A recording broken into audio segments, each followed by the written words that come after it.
அனைவருக்கும் வணக்கம். இன்னைக்கு வீடியோவில் என்ன பார்க்க போகிறோம் அப்படின்னா, வரக்கூடிய இந்த 2025ஆம் ஆண்டு ரிஷபராசிக்காரர்களுக்கு எப்படியான பலனை தரப்போகிறது அப்படின்னு பார்க்க போகிறோம். பொதுவாகவே 12 ராசிக்காரர்களுக்கும் என்ன மாதிரியான பலன் அப்படின்னு நம்ம தெரிஞ்சுக்கிறது ரொம்ப நல்லதுங்க. அந்த வகையில் ஒவ்வொரு நாள் தொடங்கும் போதும், ஒவ்வொரு மாதம் தொடங்கும் போதும், வருடம் தொடங்கும் போதும் நம்ம தெரிஞ்சுக்கிறது ரொம்ப முக்கியம். இந்த ஆண்டு புது வருடம் 2025 தொடங்கும் போது எப்படிப்பட்ட பலன்கள் இருக்கும் அப்படின்னு நம்ம பார்க்க போகிறோம்.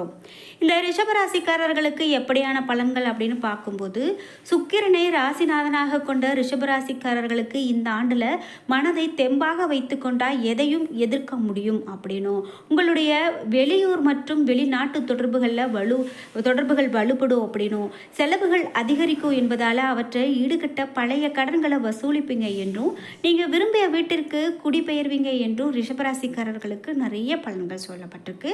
நாம் அது எல்லாமே இந்த வீடியோவில் இன்னும் விரிவாக பார்க்கலாம். வீடியோவை ஸ்கிப் பண்ணாமல் முழுசாக பாருங்கள். நீங்கள் இன்னும் நம்ம சேனலை சப்ஸ்கிரைப் பண்ணாமல் இருந்தால் சப்ஸ்கிரைப் பண்ணிக்கோங்க. கூடவே இருக்க பெல்லைக்கான மறக்காமல் கிளிக் பண்ணிடுங்க. வாங்க வீடியோக்குள்ளே போகலாம். சுகபோக வசதிகளை அனுபவிக்கக்கூடிய ராசிக்காரர்கள் இந்த ரிஷபராசிக்காரர்கள் அப்படின்னு சொல்லலாங்க. உங்களுடைய மதிப்பு மரியாதை அதிகரிக்கும். உடல் உழைப்புக்கு ஏற்ற வருமானம் கிடைக்கும். அனைத்து செயல்களையும் பொறுமையுடனும் நீங்கள் நிதானத்துடனும் செய்ய வேண்டியது ரொம்ப முக்கியம். இது மட்டும் இல்லாமல் உங்களுடைய அனைத்து செயல்களையும் பொறுமையோடு செய்தீங்க அப்படின்னாலே கண்டிப்பாக உங்களுக்கு வெற்றி கிடைக்கும் அப்படின்னு சொல்லலாம். மேலும் ஆலோசகர்கள் உங்களுடைய நண்பர்களுக்கு பயன்படும். புதிய முயற்சிகளில் இறங்கி நீங்கள் அதிகமான அனுபவம் பெறுவீங்க. சிரமம் பார்க்காம சாகசங்களில் ஈடுபடக்கூடிய ராசிக்காரர்கள் ரிஷபராசிக்காரர்கள் அப்படின்னே சொல்லலாம். உங்களுக்கு குடும்பத்தை பொறுத்த வரைக்கும் எப்படி இருக்கும் அப்படின்னு கேட்டிங்கன்னா, குடும்பத்தில் மற்றவர்களால் தேவையில்லாத வீண் கலக்கம் ஏற்படலாம். எந்த சூழ்நிலையிலும் அடுத்தவரை நீங்கள் அனுசரித்து போகிறது உங்களுக்கு நன்மையை கொடுக்கும். வாழ்க்கை துணையுடன் சிறு சிறு கருத்து வேறுபாடு உண்டாகலாம். குழந்தைகள், நண்பர்கள், உறவினர்கள், அக்கம் பக்கத்தினர் என அனைவரிடத்திலும் பொறுமையை கடைபிடிக்கிறது அனுகூலத்தை கொடுக்கும். உடல் பொலிவோடும் உங்களை ஏமாற்ற நினைக்கக்கூடிய நண்பர்களின் சூழ்ச்சிகளை புரிந்து கொண்டும் நீங்கள் இருப்பீங்க. அடுத்ததாக பொருளாதாரம் அப்படின்னு பார்த்தீங்கன்னா, ரிஷபராசிக்காரர்களுக்கு அவ்வப்போது பண பிரச்சனைகள் வந்தாலும் கூட குரு பகவானின் சஞ்சாரத்தால் அனைத்து பிரச்சனைகளையும் திறம்பட சமாளிப்பீங்க. உங்களுடைய ராசிநாதனே சுக்கிரனாக அமைவதால் உங்களுக்கு எந்த பிரச்சனையும் தலைக்கு வந்தாலும் அதை தலைப்பாகையோடு போனது அப்படின்னு எதையுமே கடந்து செல்ல ராசிக்காரர்கள் அப்படின்னே சொல்லலாம். இது மட்டும் இல்லாமல் உங்களுக்கு கடன் சார்ந்த விஷயங்கள், முதலீடு சார்ந்த விஷயங்களை அனைத்திலுமே அதிக கவனம் செலுத்துறது நல்லதுங்க. வருமானம் உங்களுக்கு சீராக இருக்கும். ஆரோக்கியத்தை பொறுத்த வரைக்கும் சிலருக்கு உடல் ஆரோக்கியத்தில் கவனம் செலுத்த வேண்டிய சூழ்நிலை உருவாகலாம். இதனால் உங்களுடைய செயல்களை குறிப்பிட்ட காலத்திற்கு முடிக்க இயலாமலும் போகலாம். நீரிழிவு நோய் மற்றும் கல்லீரல் நோய் போன்றவை உங்களுக்கு கூடுதல் கவனத்தோடு இருக்க அறிவுறுத்தப்படுகிறது அப்படின்னு சொல்லலாம். ஆரோக்கியத்தை பொறுத்த வரைக்கும் உங்களுக்கு எப்படிப்பட்ட பலன் இருக்கும் அப்படின்னு கேட்டிங்கன்னா, சிலருக்கு உடல் ஆரோக்கியத்தில் அதிக கவனம் செலுத்தணும் அப்படின்னு சொல்கிறாங்க. இது மட்டும் இல்லாமல் உங்களுக்கு இதுக்கு மேலே மது உள்ளிட்ட போதைப் பொருட்கள் பழக்கம் இருக்குது அப்படின்னா கண்டிப்பாக அது நீங்கள் எச்சரிக்கையோடு தான் இருக்கணும். ஏன்னா இதனால் நிறைய பிரச்சனைகளை சந்திக்க வேண்டியது இருக்கும் அப்படின்னு சொல்கிறதால ஆரோக்கியத்தில் நீங்கள் அதிக கவனம் செலுத்துங்க.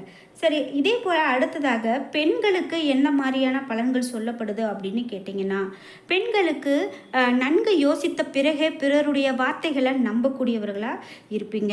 மேலும் கணவரிடமும் குடும்பத்தாரிடமும் விட்டு கொடுத்து நடந்து கொள்வீங்க.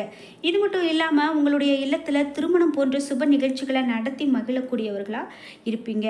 எவரிடமுமே நீங்கள் மனம் திறந்து பேச வேண்டாம். உங்களுடைய கடமைகளை சரிவர செய்தீங்க அப்படின்னாலே போதும். நிச்சயமாக உங்களுக்கு பலன்கள் நல்லபடியாக இருக்கும். உத்தியோகஸ்தர்களுக்கு பலன்கள் எப்படி இருக்கும் அப்படின்னு கேட்டிங்கன்னா, உத்தியோகஸ்தர்களின் கோரிக்கைகளை மேலதிகாரிகள் உடனுக்குடன் பரிசீலிப்பாங்க அப்படின்னு சொல்லலாம். அலுவலகத்தில் அனுகூலமான சூழ்நிலையை காணக்கூடியவர்களாக நீங்கள் இருப்பீங்க. இது மட்டும் இல்லாமல் சக ஊழியர்கள் அப்படின்னு பார்த்தீங்கன்னா நட்பு பாராட்டுவாங்க. இடையூறுகளை ஒரு பொருட்டாகவே கருத மாட்டாங்க. பண வரவில் சிறு தடைகள் ஏற்பட்டாலும் கூட உழைப்புக்கு ஏற்ற ஊதியம் பெறுவதில் எந்த குறையும் உங்களுக்கு இருக்காது அப்படின்னு சொல்லலாம். சொல்லலாம். விரும்பிய இடமாற்றங்களை பெறுவீங்க. உங்களது வேலைத்திறன் பளிச்சிடும். வியாபாரிகளுக்கு பொறுத்த வரைக்கும் வியாபாரங்களில் திட்டங்கள் அனைத்துமே நல்ல லாபத்தை கொடுக்கும். கொடுக்கல் வாங்கல்ல சிறப்புகள் உண்டாகும். விற்பனை பிரதிபலிப்புகள் உங்களுக்கு பல சந்தைகளுக்கும் அனுப்பி விற்பனைகளை நல்ல ஒரு விதத்தில் நீங்கள் கொண்டு வருவீங்க. இருந்தாலும் கூட்டாளிகளை கலந்து ஆலோசித்த பிறகே விரிவாக்கம் செய்ய முடியும். மற்றபடி உங்களுடைய திறனுடன் நீங்கள் செய்து வரக்கூடிய வியாபாரத்தால் கௌரவமும் அந்தஸ்தும் உயரும். அரசியல்வாதிகளுக்கு அப்படின்னு பார்த்தீங்கன்னா, அரசியல்வாதிகளை பொறுத்த வரைக்கும் தொண்டர்களின் ஆதரவோடு செயற்கு அரிய செயல்களை செய்வீங்க. எதிரிகளால் கஷ்டங்கள் உண்டாகாது என்றாலும் அவர்கள் மீது ஒரு கண் வைத்திருக்கிறது நல்லது. கட்சி தலைமையிடம் நல்ல பெயரை காப்பாற்றிக் கொள்வது நல்லது. மேலும் சச்சரவுகளில் சம்பந்தப்பட்டு மாட்டிக்கொள்ள வேண்டாம், கவனமாக இருங்க. கலைத்துறையினருக்கு ரிஷபராசிக்காரர்களுக்கு என்ன சொல்லப்படுது அப்படின்னு கேட்டிங்கன்னா, கலைத்துறையினர் கடினமாக உழைத்தால் கூட உழைத்தாதான் உங்களுடைய துறையில் நீங்கள் வெற்றி வாகை சூட முடியும். மற்றபடி உங்களுடைய வேலைகளை குறிப்பிட்ட காலத்துக்குள்ளே முடித்து வைப்பீங்க. உங்களுடைய திறமைகளை மக்கள் ஏற்றுக்கொள்வாங்க. அதே சமயம் உங்களுடைய வெளி வட்டார பழக்க வழக்கங்களில் மிகவும் கவனத்தோடு இருக்கிறது நல்லது. சக கலைஞர்களை அனுசரித்து போகிறது நல்லது. மாணவ மணிகள் அப்படின்னு பார்த்தீங்கன்னா, மாணவ மணிகள் கடினமாக உழைத்து படிப்பதன் மூலமாக நல்ல மதிப்பெண்களை பெறுவாங்க. சிலருக்கு வெளியூர் சென்று கல்வி பயிலக்கூடிய வாய்ப்பு கிடைக்கும். மனக்குழப்பங்களில் இருந்து விடுபடுவீங்க. தீய நண்பர்களுடனான நட்பை துண்டிப்பீங்க. உள்ளரங்கு விளையாட்டுகளில் ஈடுபட்டு சாதனை செய்வீங்க. கார்த்திகை 2, 3, 4 பாதங்களில் இந்த ஆண்டு பொருட்களில் விற்பனை மிகவும் நன்றாகவே இருக்கும்.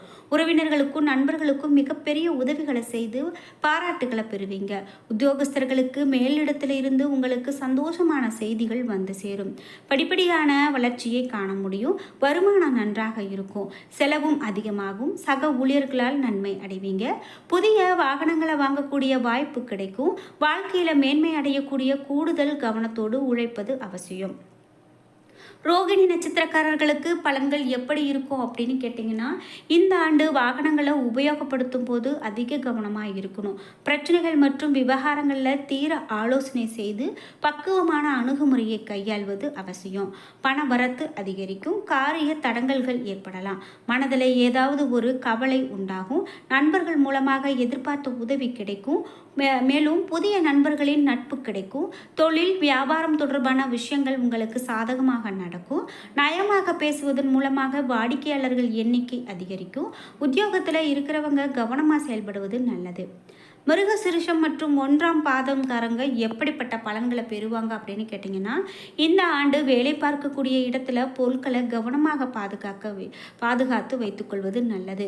குடும்பத்தில் இருந்த பிரச்சனைகள் நீங்கும். வீட்டுக்கு தேவையான பொருட்களை வாங்கி மகிழ்வீங்க. கணவன் மனைவிக்கு இடையே உறவு பலப்படும். பிள்ளைகள் மகிழ்ச்சி அடைய தேவையானவற்றை நீங்கள் செய்வீங்க. மனதில் ஏதாவது கவலை இருந்து வரும். மேலும் இஷ்ட தெய்வத்தை வழிபட கவலை குறையும். ஆன்மீக நாட்டத்தை அதிகரித்துக் கொள்வதன் மூலமாக மன நிம்மதி அடையக்கூடிய காலகட்டமாக இந்த காலகட்டம் உங்களுக்கு இருக்கும் அப்படின்னு சொன்னால் அது மிகையாகாதுங்க. அந்த வகையில் உங்களுக்கு சிறப்பான பலன்களை பெறக்கூடிய ஆண்டாக ரிஷபராசிக்காரர்களுக்கு இந்த ஆண்டு இருக்குது அப்படின்னே சொல்லலாம். இது மட்டும் இல்லாமல் மேலும் உங்களுக்கு என்ன சொல்லப்படுது அப்படின்னு கேட்டிங்கன்னா, குரு பகவான் ரிஷபராசி வக்ர நிலையில் சந்திக்கிறாரு. இதன் பிறகு மிதுன ராசிக்கு பெயர்ச்சி ஆகிறாரு. தைரியஸ்தானத்தில் செவ்வாய் பகவானும், பூர்வ புண்ணிய ஸ்தானத்தில் கேது, அஷ்டமஸ்தானத்தில் சூரியன், சந்திரன், புதன் ஆகியோர் சஞ்சாரம் செய்கிறாங்க. தொழில் கர்மஸ்தானத்தில் சனி பகவானும், ராசிநாதன் சுக்கிரனும் சஞ்சாரம் செய்கிறாங்க. லாபஸ்தானத்தில் ராகு இருக்காரு. இந்த ஆண்டில் மார்ச் 29ஆம் தேதி சனி மீன ராசிக்கும், மே 14ஆம் தேதி குரு மிதுன ராசிக்கும், மே 18ஆம் தேதி ராகு கும்பராசிக்கும், கேது சிம்ம ராசியிலும் பயிற்சியாக இருக்காங்க அப்படின்னு சொல்லலாம். நிதி நிலைமை அப்படின்னு கேட்டிங்கன்னா, ரிஷபராசிக்காரர்களுக்கு 2025ஆம் ஆண்டு பண வருகை ஒரு அளவு சாதகமானதாக இருக்கும். ஆண்டு தொடக்கத்தில் உங்களின் வருமானம் மற்றும் செலவு தொடர்பாக கடினமான சூழல் இருக்கும் அப்படின்னும், குரு பெயர்ச்சி வர உங்களுக்கு பெரிய பணம் முதலீடு செய்வது, கடன் கொடுப்பது, வாங்குவது தவிர்க்கிறது அவசியம். இல்லை அப்படின்னா பெரும் நிதி பிரச்சனையை சந்திக்க வாய்ப்பு இருக்குது அப்படின்னு சொல்கிறாங்க. என்ன நண்பர்களே, இன்றைக்கி வீடியோவில் நாம் ரிஷபராசிக்காரர்களுக்கு அடுத்து எந்த மாதிரியான பலன் அமைய போகுது அப்படின்னு பார்த்தோம். இந்த வீடியோ உங்களுக்கு பிடிச்சிருந்தால் லைக் பண்ணுங்கள், ஷேர் பண்ணுங்கள், கமெண்ட் பண்ணுங்கள். நீங்கள் இன்னும் நம்ம சேனலை சப்ஸ்கிரைப் பண்ணாமல் இருந்தால் சப்ஸ்கிரைப் பண்ணிக்கோங்க. கூடவே இருக்க பெல்லைக்கான மறக்காமல் கிளிக் பண்ணிடுங்க. நன்றி வியூவர்ஸ். பெல் ஐக்கானை மறக்காமல் கிளிக் பண்ணிடுங்க. அப்போ தான் நாங்கள் போடுற இது போன்ற பயனுள்ள வீடியோக்கள் உங்களுக்கு உடனுக்குடன் நோட்டிஃபிகேஷனாக வந்து சேரும். நன்றி வியூவர்ஸ்.